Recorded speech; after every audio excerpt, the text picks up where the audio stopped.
We'll be discussing about teleconsultation for ophthalmologists and so what lies ahead and what are the platforms and tools available for us for teleconsultation, and we'll be discussing about the recent guidelines which were laid for the registered medical practitioners in India in the month of March. So prevention is better than cure. Social distancing is the key to safety in the COVID era. And if we go back to the Spanish flu, which started in 1918, it lasted for almost 3 years. So we do not know how long this will last, and we need to change our practice trends accordingly. So digital technologies can assist us to serve our patients safely. So WHO has defined telemedicine as the delivery of healthcare services where distance is critical factor by all healthcare professionals using information and communication which provides exchange of information for diagnosis, treatment, and prevention of disease. So this is a newspaper cutout. COVID-19 lockdown has enabled the telemedicine growth. There has been a surge of doctors joining the telemedicine platforms, and Practo has recorded almost 100% growth week on week on doctors enrolling their platform and also the patients using the telemedicine platform for consulting for their diseases.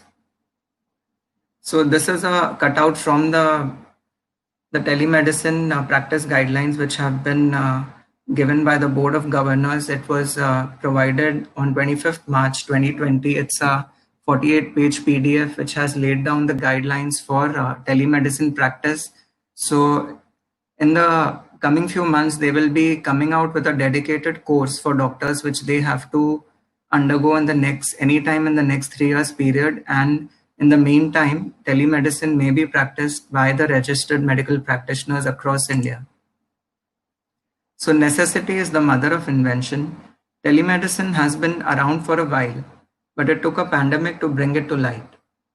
The global COVID-19 pandemic has affected the practice of medicine across all specialties.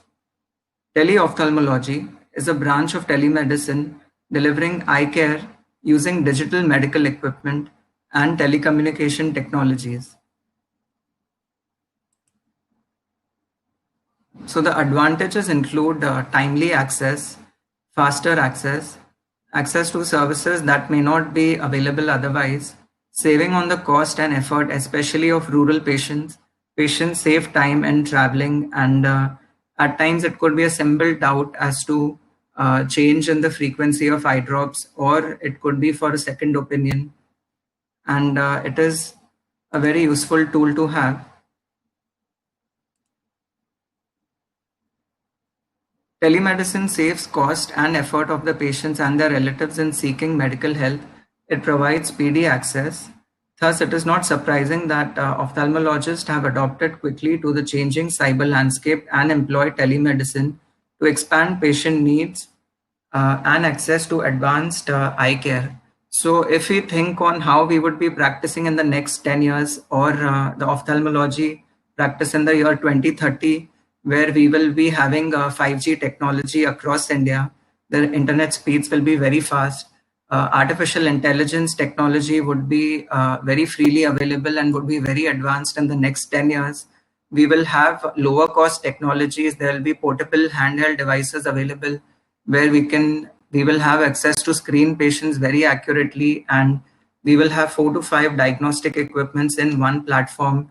So going ahead, it will move more towards digital platform and remote screening. We will have access to a lot of sophisticated equipment and AI. And if we are up there and we are using the online platforms for teleconsulting, so those doctors would have an advantage if we look 10 years ahead. So it is a very useful tool to adopt and to learn. So telemedicine can be used for also triage of patients, dividing them into non-critical acute conditions like ocular allergy, dry eye, certain ocular infections, blepharitis, conjunctivitis. So patients may send their eye images. Most commonly used platform right now is WhatsApp based teleconsulting, where patients are sending their images. So charging the patient is up to the individual doctor. So there are platforms available where you can ask the patient to pay for the teleconsulting fee in Google Pay or Paytm or Bheem app, and then the doctors can consult the patients. Or also, if a free consult is done, another thing the doctors can do is maybe ask for a free Google review or a review on the Practo platform. So even the doctors gain something out of the consult. The triage can also help to differentiate patients into chronic conditions like glaucoma, DR, or ARMD, where patients are our follow-up patients, or they have reports from being consulted at another hospital where they can share their reports with us. So based on the triage, teleconsulting is useful for non-critical conditions, and face-to-face consultations would be needed in cases of acute ocular injury, corneal ulcers, severe ocular allergy, in cases of sudden onset loss of vision, especially retina pathologies like CRAO, CRVO, retinal detachments. So the history would be very important in such cases. So coming to the telemedicine guidelines, which have been laid down on the 25th of March 2020. So these guidelines have laid down the norms and standards for patients and practitioners to use the telemedicine platform for the purpose of the telemedicine. So any platform can be used. It could be in the form of audio messaging, or it could be in the form of SMS, text on WhatsApp, or it could be a digital video consultation platform which can be accessed. So what these guidelines currently exclude is they do not specify the software or the hardware which is needed for teleconsulting. They have not narrowed that down, the infrastructure requirements. So currently the doctors are free to use any of the platforms available. What kind of maintenance system is needed, the data management system. So a lot of medical legal aspects would be coming up in the coming years dealing with such aspects. So dealing with research and evaluation of healthcare workers.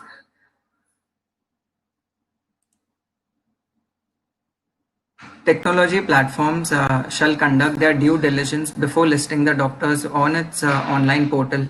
So the platforms like Placto, Ribrate, Curify, they have to verify the name of the doctors. If you enroll on Practo, you have to submit your registration degrees, your provisional or your RMP numbers registered with the state. So your ID proof have to be submitted with the platform, and once it's verified, then you are ready to consult on their platforms. So the technology platforms have to ensure that there is a proper mechanism in place, and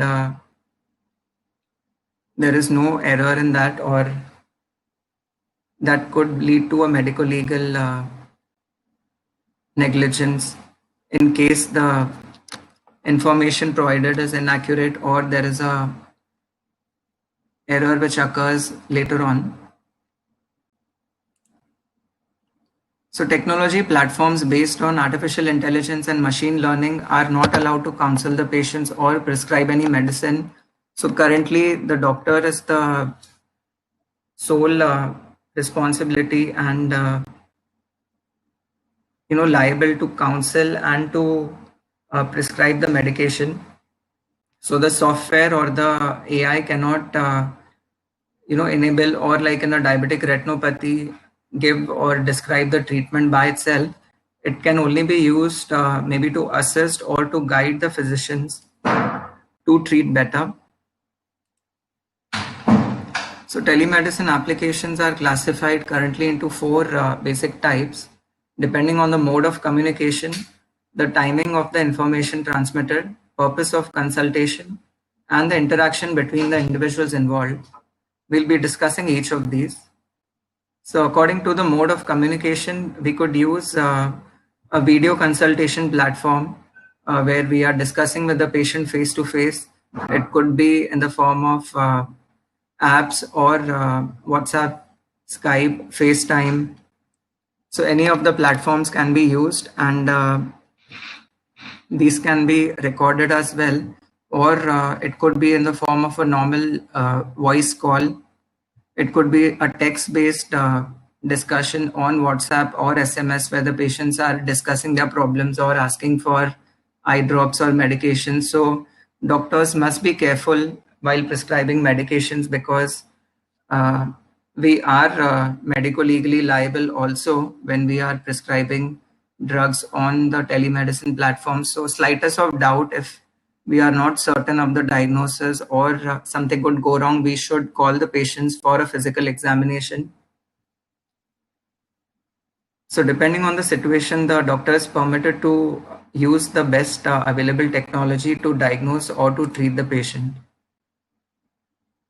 So according to the information, timing of the information transmitted, it could be a real-time interaction in the moment where there is a video consult or via audio or text, or it could be an asynchronous consultation where the patients have sent their reports, their investigations, and we assess them and reply at a later date. So both forms can be used. So the synchronous and asynchronous way of consulting could include a video captured by the webcam or the smartphone where patients have taken their ocular images and they send the data across to us. Or it could be in the form of a teleconsulting where a hospital has satellite centers, or we send out a mobile van, or our optometrists carry out have carrying a portable handheld slit lamps or a handheld fundus camera, and patients are being screened remotely. So all these can be used in the teleconsulting platforms, and already a lot of centers are following this platform, like LVPI or Arvind Eye Hospital in Tamil Nadu have vision centers across the state where they have been using teleconsulting for quite a few years now. And in fact, in Arvind Eye Hospital currently, they are seeing and screening more patients through the vision center model compared to the outreach camps. So this model has more access currently. Images can be transferred over a dedicated network or internet to the physician for immediate examination or for storage and review at a later date. Image is captured, compressed, enhancement, and other processes can be conducted before viewing. So you can see this is an image of Dr. Mohan's diabetic center where they have a mobile eye care van and they screen patients for diabetic retinopathy remotely. According to the purpose of consultation, it could be a first consult with the doctor where patients are discussing their problems for the first time, or it could be for a second opinion where they have already consulted a doctor elsewhere and are sharing their reports and discussing their problems, or it could be a follow-up with the same physician. Or it could be an emergency consult where there is no alternative care present, and teleconsultation might be the only way to provide timely care, where it is maybe in the middle of the night where the hospitals are closed, or in rural areas where they don't have access to specialists. So the consultation in such cases would be limited to providing first aid or counseling or advice on referral. So telemedicine services should, however, be avoided for emergency care where alternative in-person care is available. So always stress or find out or assess them in a nearby center, or you might be in a better position to contact your colleagues in that state and refer them to a particular center if a patient is having sudden onset loss of vision. So difficult to assess on teleconsulting. So if you refer the patient and maybe advise the investigations or tests to be done and refer to a nearby center. So whatever best is possible, we can do via the teleconsulting platform and provide a referral. So according to the individuals involved, the teleconsulting could be between the patient and the doctor, or it could be between the caregiver of the patient to the doctor if there is an attender, or if the patient is minor. It could be from a doctor to doctor consulting, where it could be from an ophthalmologist discussing with a retina specialist, or it could be from a registered medical practitioner sitting in a primary healthcare center where he is consulting with a specialist, or it could be from a healthcare worker involved in the community work discussing with the ophthalmologist. So there are various ways and models where the teleconsulting would be applicable. So the guidelines are the same while dealing with or discussing with the individual providers. Doctors should verify and confirm the patient's identity by name, age, address, email ID, or phone numbers, registered ID. This is very important because this can have medico-legal implications. So always verify the ID of the patient. Compare the image which is there in their ID cards with in person. Try to store the audio or the video consulting, especially in cases where you feel there could be a medico-legal liability. In case of a minor, after confirming the age, always have an adult along with the minor during the consultation when you are advising. Doctor should begin the consultation by informing the patient about his name and qualification. Doctors shall display registration numbers given by the State Medical Council or the MCI, and the details should also be included in the prescriptions on the website or electronic communication. This was laid down by the MCI. So the standard of providing a prescriptions have to be followed. If a patient initiates a telemedical consultation, so the consent is implied. So if a patient has booked an appointment or Practo, or has reached out to you on WhatsApp, so there is an implied consent, but an explicit consent has to be taken if the doctor or the healthcare worker is initiating a telemedicine consultation. You are calling a patient or booking an appointment. So explicit consent could be, very simple. It could be just asking the patient that, yes, I have consent to avail consultation via telemedicine, via text or video message. So a consent would be important to take before the consultation is started. So it may not be, for a simple consult for a dry eye or itching, but, any red eye, which might think is a conjunctivitis, could be something else, could be an acute uveitis, or it could be, somewhat, if it turns out to be threatening later on, or we miss out on a diagnosis, it could have medico-legal implications. So always have a provisional diagnosis in mind and provide treatment accordingly. The doctors must record the consent and store it digitally.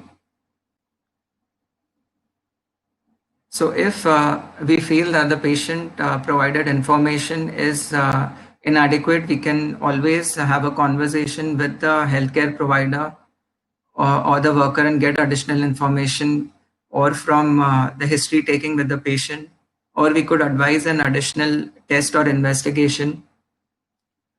If a physical examination is critical, then an inpatient consult has to be stressed upon. So whenever necessary, doctors can recommend another video consultation or be examined by another doctor. You may refer patients to your colleagues or stress upon an inpatient in-person consultation whenever required. So interaction of one doctor with another specialist. So it could be, as I mentioned earlier, it could be a registered medical practitioner sitting in a remote village area in a primary healthcare center where he is trying to get access or a specialist opinion of a patient. So a video consult may be done that time. The same guidelines would apply. Try to verify the patient identity. So teleophthalmology could enable us, or we could have access to patient data, images of OCT, FFA, fundus images, B-scan, slit lamp images, where patient has consulted elsewhere and patient is coming for a second opinion. So the telemedicine would encompass all these. Now, what are the tools available for, if you have a patient at home? There is a lot of smartphone apps are now available. There is an app called iHandbook app. It's a free Android download. So you have near vision testing on the app. There is an Amsler's grid test. There is a color vision chart available. So you can ask the patient to have or evaluate themselves at home. You may ask the patient to have a self vision assessment where they can roughly test for finger counting at 1 feet, 4 feet, 5 feet by occluding each eye alternatively. You may ask the patient to take smartphone based imaging of the eye that will give us a diffuse illuminated image of the eye. So all these things can be used for getting more information. There are some devices available. There is a smartphone based tool, a device called IQ. It costs about 3 to 4,000 rupees. You simply place it on the smartphone and there is an app, and it costs about 3 to 4,000 rupees. So where you feel the patients, require regular vision assessment or self-assessment at home, bedridden patients, you may ask them to buy this device and have their vision checked regularly at home. And it is quite accurate, and it had won an innovation award in the Consumer Electronics Forum in the 2019. Now, a lot of handheld portable auto refs are available. There is a device called by Aurolab called IC, which is available for taking AR readings. So this can be used for outreach programs as well. So these all would assist us in providing better and more quality eye care even remotely. So this, as we discussed, the consult could be divided into first consult or a follow-up consultation. Some of the online platforms which are available for teleconsulting include Practo. Prescript is a smartphone-based app on iOS and Android. Librate is a platform. Curify, Docs app, Doctors 24/7, 1mg, Ask Apollo. So a lot of platforms are now available. Most widely used currently is Practo. It's a unicorn company, already closed $1 billion investment. So I have a cutout over here. So they are promoting, doctors consulting starting at just $199. So while consulting on the online platforms, we have to be careful as to, not get involved in the schemes or, I have seen some advertisements where they are trying to club, offers where doctors will provide free consulting for buying some products, or so we should refrain from doing such things, but use these platforms productively and grow your practice. So a lot of patients are seeking and accessing online platforms for reviewing doctors. And it's a very useful tool to access. So advantages of digital platform are we can store the patient data on the cloud. So certain apps, I don't have any financial interest, but I have started using one app called Prescript recently. So they provide storage of patient data on the Google Drive or iCloud in Apple devices. Also, the local storage of the patient information is possible. So it is very easy. You can feed in the data from your smartphone. You can also have multiple logins. You can ask your receptionist, optometrist to also log in through your data, so they can enter the patient details, vision and other AR readings can be entered, and the doctor may enter the findings and the treatment, and a printout may be given to the patient. So it's very easy to use. You may send patient reminders. Patients can get reminders for their dose, glaucoma medications. You may set alerts and inform the patient for follow-ups. If it's due in 1 month, so patient gets an SMS on the 29th or the 30th day. This can also be used to get feedbacks. You may get feedbacks on Google reviews and improve your practice. You can increase the reach through teleconsulting. You may reach out to patients in other states, and it can also be used to reduce in-person patient interaction. You may take the history beforehand, before examining the patient, so you have also the treatment part, or if the patient wants to discuss in detail. So in the COVID era, you want to reduce the in-person interaction, especially for retina specialists, where you have to spend more time with the patients on discussing the treatment options and in the follow-up period. So teleconsulting is very useful to reduce that, because they say that even the COVID spread is more likely if you have an exposure time of more than 30 minutes with a patient, with a person who is apparently positive. So these all tools are very useful to reduce in-person interaction. So also this can be used for health education purpose. You may have your own webinars and interact with your patients or the general population through different platforms, discuss about diet, physical activity. Counseling may be done for different ocular diseases. So there are a lot of advantages of using these digital platforms. Now coming to the prescription of the medicine, so protocols for diagnosis and prescription have to be followed. So the drug names have to be entered, and the dosage, frequency, everything has to be mentioned. The RMP has to sign on the prescription, and the registration number also should be mentioned. The doctor should prescribe a treatment only when they are satisfied that the patient has provided relevant information and we have come to a provisional diagnosis. If the diagnosis is uncertain, we may advise for more additional tests or stress upon a physical examination. So there are the guidelines which have been provided. So we can prescribe certain drugs which come into category O, A, and B. There are category X drugs, which are narcotic, and psychosomatic drugs are not allowed to be prescribed via teleconsultation.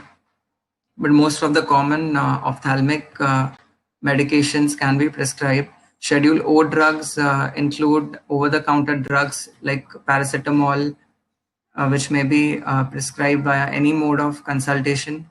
Category A drugs include drugs for diabetes, hypertension, or antibiotics for infective ocular pathologies. So that can be provided after a consultation via video or text. So doctor shall issue a prescription as per the Indian Medical Council, as per the format they have provided. Doctor shall scan the photo, digital copy of the signed e-prescription and provide it to the patient via email or any other messaging platform. So this is a sample prescription which I have typed and made on the Prescript app. It is very easy to use.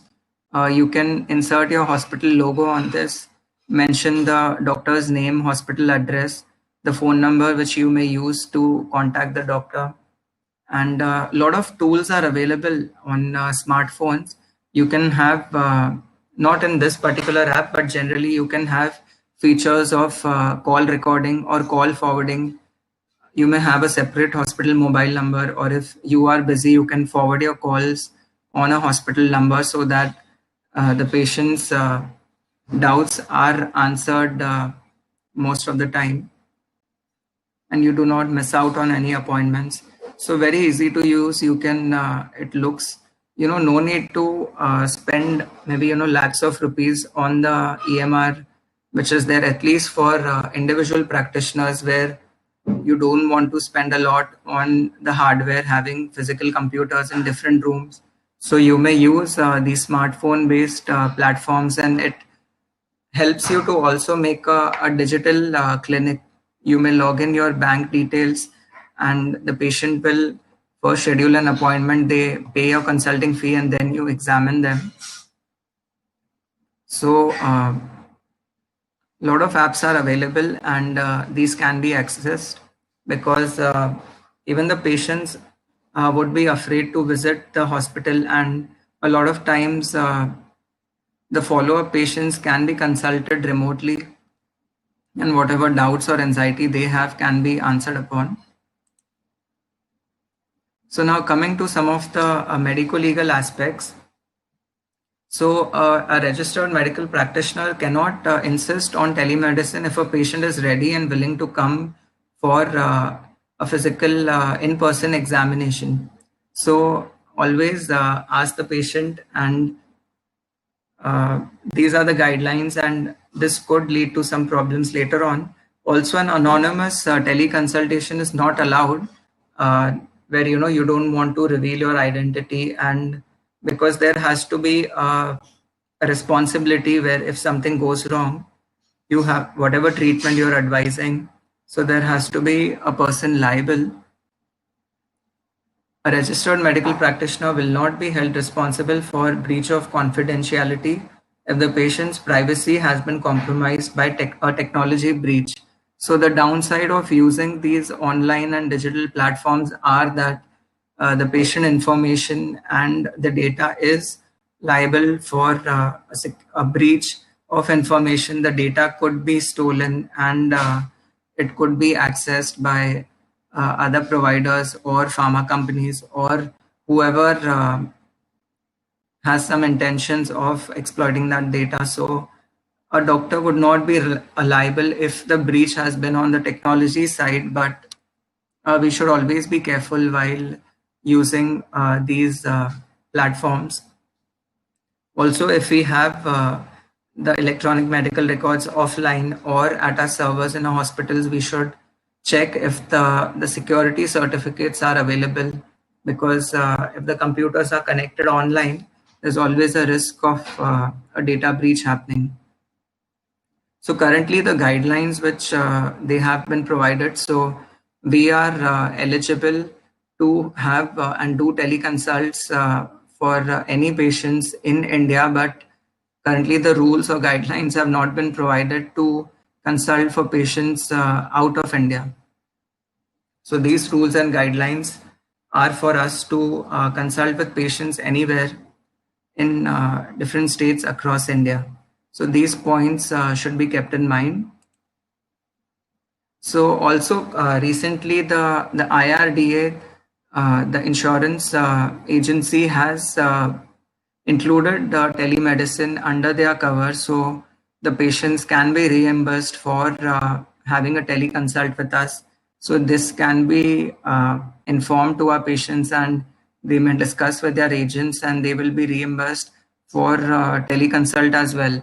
So this will provide a big boost for teleconsulting, and it will help patients also to adopt to teleconsulting in certain cases. It is difficult as far as ophthalmology as a branch is concerned, but in certain cases it would be useful for us to adopt to this technology.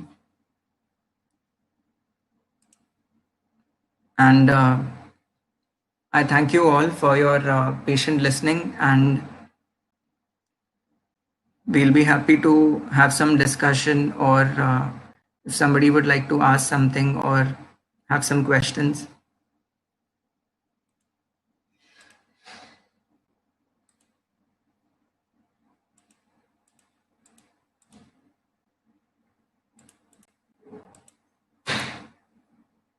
So this was the presentation and few points which I wanted to discuss.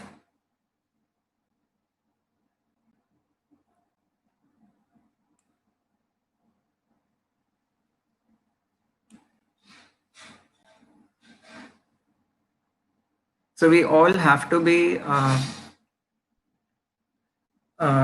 very much tech savvy going ahead, because data is the future. If you see Reliance as well, shifting from petrochemical towards data. So technology is the future. We have to adopt and be online, have presence online. Patients more and more would search for us, look at the reviews, check our background. So it's always useful to have presence online, have videos put on YouTube, put your interviews, discuss eye-related problems. You should always search. The more access you have online, the more chances of you being visible or being shown as one of the best doctors available in that particular city.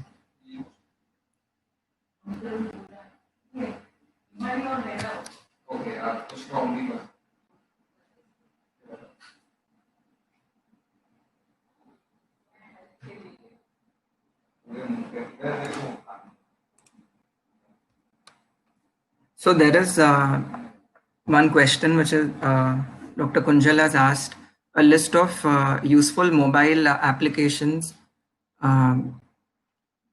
So I interpret for teleconsulting or for better imaging. So there is a magnifier app available on the smartphone where patients can magnify their ocular image, or we'll be able to see their eye features better. That is one useful app. Eye Handbook app, as I told you, is another useful app which is available for testing the patients. And okay, for teleconsult, as I showed in my slides, Practo is available. There's a good app called Prescript, which I have started using. I also have one EMR installed in my hospital, but we have to move to more digital and have a more portable solution where the data is more easy to manage and can be accessed 24/7. Curofy has Librate. So there are these are some of the few. So you may explore. I don't have any financial disclosures, but Prescript is something you can look at. So there's another question. Have any centers been fixed where patients can go for more detailed evaluation and the data can be streamlined back to the primary doctor?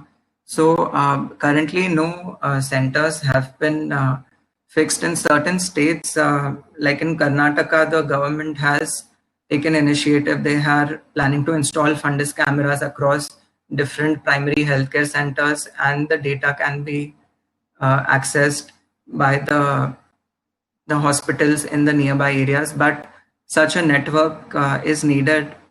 Like how institutes like LVPI has more than 100 primary healthcare centers across the state.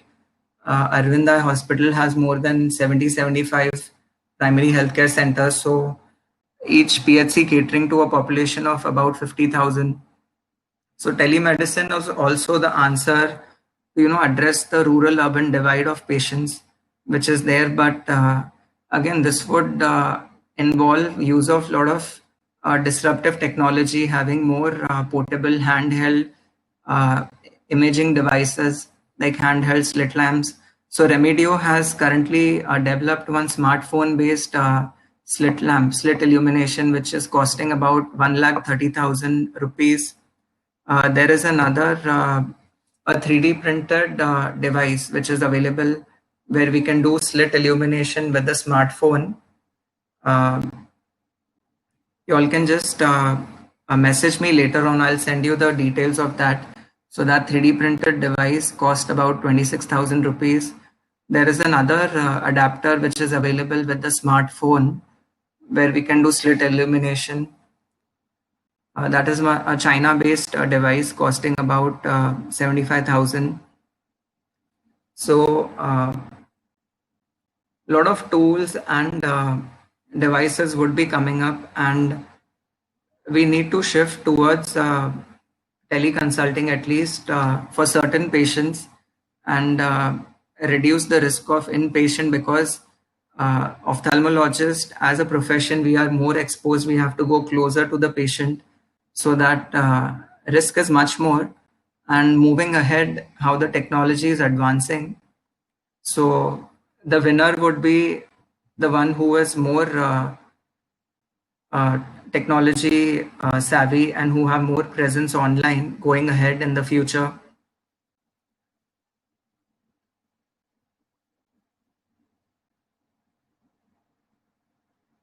So yeah, I have mentioned vision assessment in the future. So that was I was showing the how to use the app if you're in your hospital.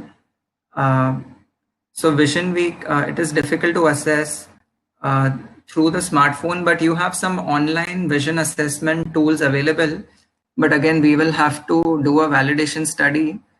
Zeiss has vision assessment on online, and if you go and see online, there are some tools available for vision assessment, but most of them, you would have to do a validation. And as I told, there are some devices available called IQ. So these are smartphone based attachments, low cost devices available for less than 10,000 rupees, where you can do self vision assessment at home. So going ahead, these tools would be available for us. And the more we explore and do more validation studies with this, the easier would be for us. And a lot of things are now possible to do with smartphones. If you see, there are publications available for smartphone based this iNetra devices there, where you can do use the smartphone as a lensometer, use it as an autoref. Applanation tonometry has been published with the smartphone. Fundus imaging is possible. So a lot of things. So going ahead, all you would need is maybe a smartphone along with about 10 attachments, and you could have a portable clinic in your bag.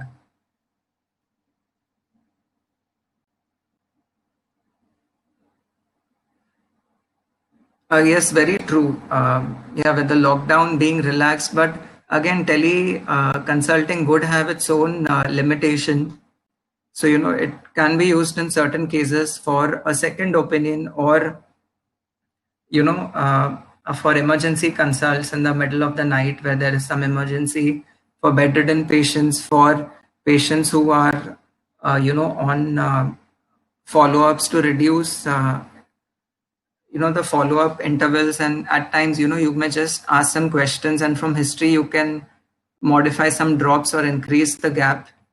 And the teleconsult may also be used for reducing our in-person interaction with the patient. So you take history before they maybe enter the room, or you just tell them the treatment and you say that you will discuss via video call later on.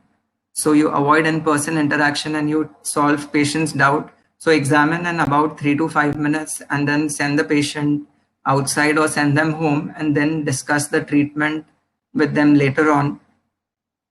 So maybe that could be used to assist our in-person exposure. So I try to keep it more practical, and what tools we could use going ahead. So we need to explore these options, and a lot of things are available. A lot of smartphone apps are available, but we have to individually explore the options and optimize these things in our practice. So it also depends on how much patients are willing to use or adopt this technology. But if we are convinced, then we can convince our patients to do the same. So this would be very useful to optimize our practice as well. We have to move towards a more digital data management system going ahead.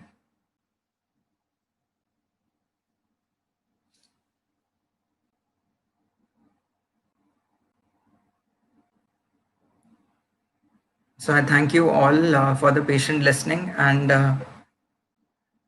if there is any more points which we could discuss.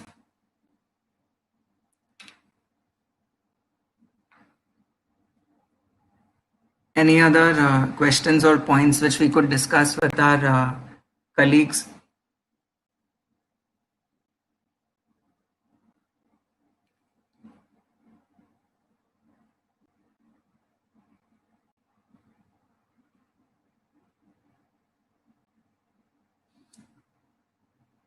We'll wait for a couple of minutes and see if there are some questions.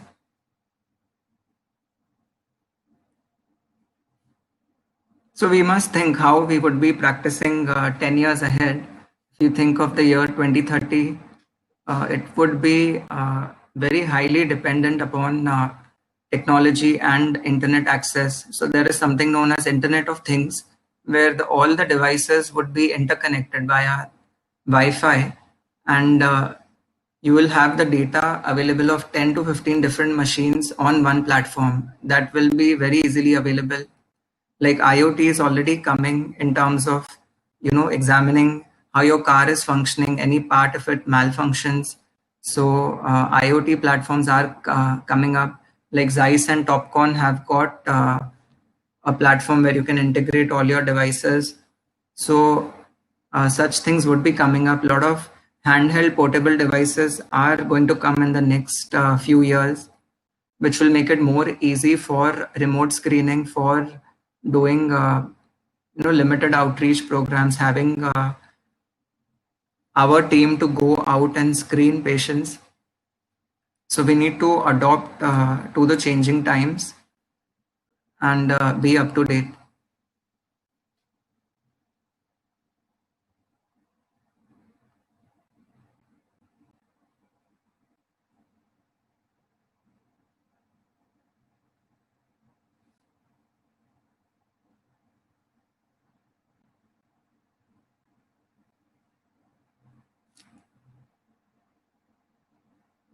So I thank everyone for sparing their Sunday evening for coming and attending this session and discussing with us. And I hope you found it useful. I thank you all, and I think we can end the session now. Okay, sir. Thank you. With your permission, we can conclude the session. Thank you, sir. Yes, sir. Okay. Thank you.